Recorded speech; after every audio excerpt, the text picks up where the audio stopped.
जादुई कुल्फी की ट्रॉली। एक बार की बात है, एक गांव में रमेश और सुरेश दो कुल्फी व्यापारी अगल बगल के घरों में रहा करते थे। रमेश बहुत अच्छा और ईमानदार व्यक्ति था। वो गरीब था, इस कारण वह कुल्फी की छोटी ट्रॉली लेकर अपना जीवन यापन करता था। और वहीं सुरेश घमंड और ईर्ष्या से भरा व्यक्ति था। सुरेश रमेश के छोटे घर और छोटे व्यापार को देखकर उसका मजाक उड़ाता था। हर एक दिन की सुबह रमेश और सुरेश अपनी कुल्फी की ट्रॉली लेकर अलग अलग दिशा की ओर बेचने चले जाते थे। और स्कूल का समय होते ही वो दोनों अपनी अपनी ट्रॉली लेके स्कूल के बाहर आकर खड़े हो जाते थे। वही स्कूल की जैसे ही छुट्टी होती थी, वहाँ के सारे बच्चे रमेश के पास आकर ही उससे कुल्फी लिया करते थे।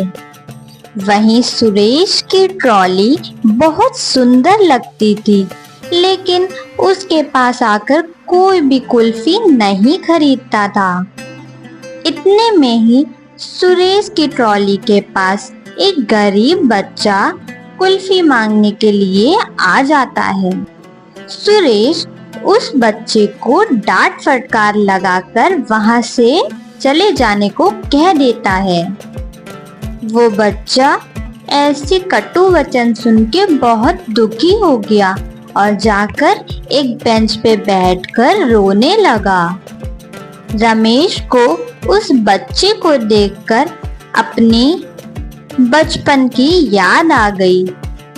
रमेश का बचपन भी ऐसे ही बीता, क्योंकि रमेश भी एक अनाथ बच्चा था। रमेश बच्चे के पास गया, उसे कुल्फी लेकर खाने को कहा। छोटू, तुम्हारा नाम क्या है बेटा? और तुम रो क्यों रहे हो? तुम यहाँ अकेले क्यों बैठे हो? तुम्हारे साथ कोई नहीं है क्या?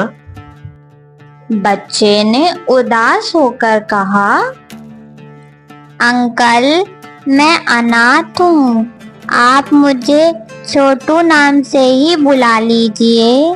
बच्चे की इतनी बात सुनने के बाद रमेश बोला, छोटू, तुम उदास मत हो। आज से मैं तुम्हारी देखभाल करूंगा और तुम्हें स्कूल भी भेजूंगा। मैं तुम्हारी सारी जरूरतें पूरी करूंगा। क्या तुम मेरे साथ मेरे घर चलोगे? छोटू ये सारी बात सुनकर खुश हो गया और वो रमेश के साथ उसके घर जाने लगा। तभी रमेश को याद आया, उसने तो कुल्फी का ढक्कन बंद ही नहीं किया था। सारी कुल्फी बह गई थी। गर्मी जो इतनी थी, अब इसमें रमेश क्या ही कर सकता था। उसने सोचा कि अब घर ही चलते हैं, तो छोटू को वो अपने साथ घर लेकर आ गया। छोटू तो आज आराम से सो गया, लेकिन रमेश पूरी रात सोचता ही रह गया। उसकी पूरी रात संकट में बीती और उसको पूरी रात नींद नहीं आई।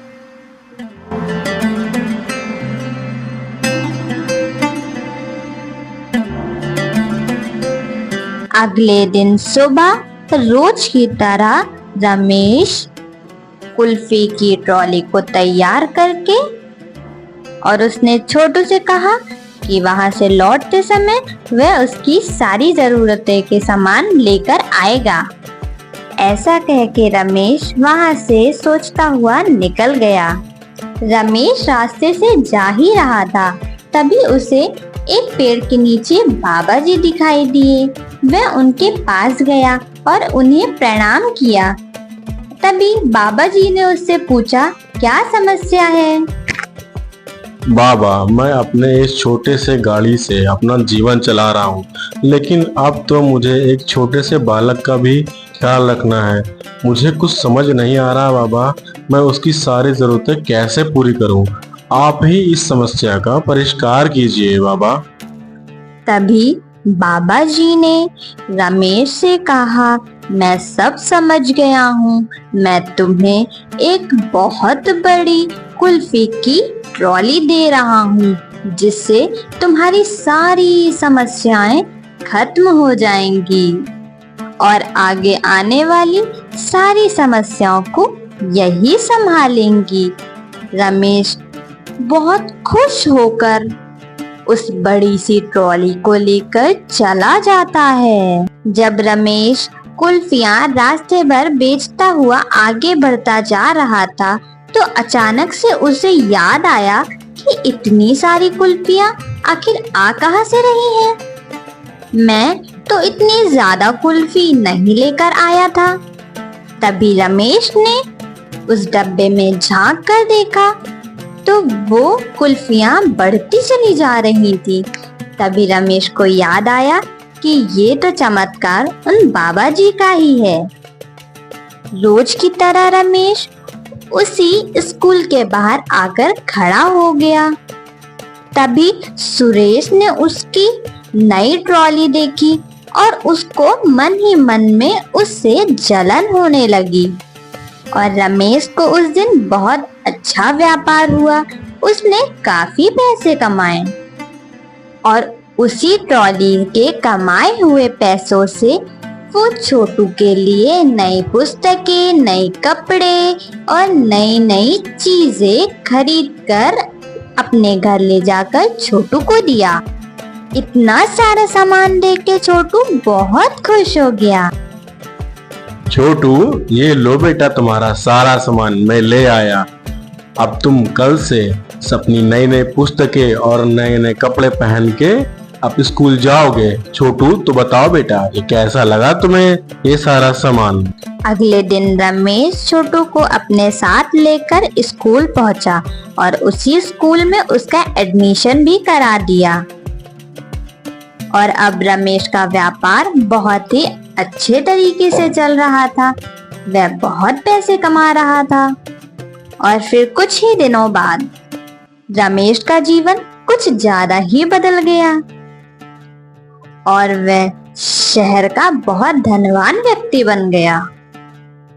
और इसी सब से छोटू भी बहुत खुश है और बहुत आराम से रह रहा है।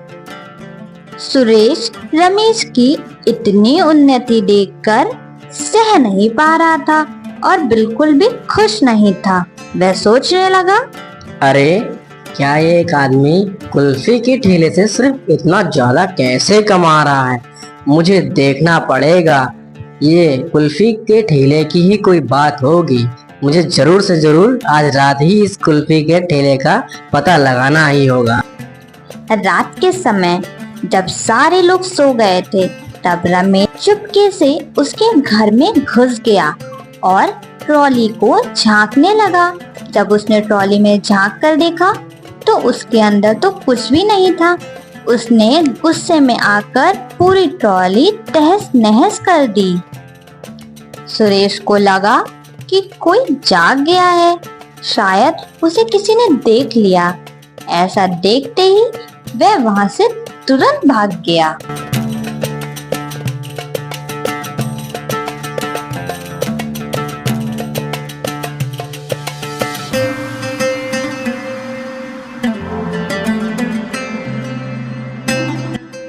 अगले दिन जब सुबह हुई तो सुरेश जागकर अपने घर से बाहर आया और उसने देखा कि उसकी ट्रॉली तो टूट गई है।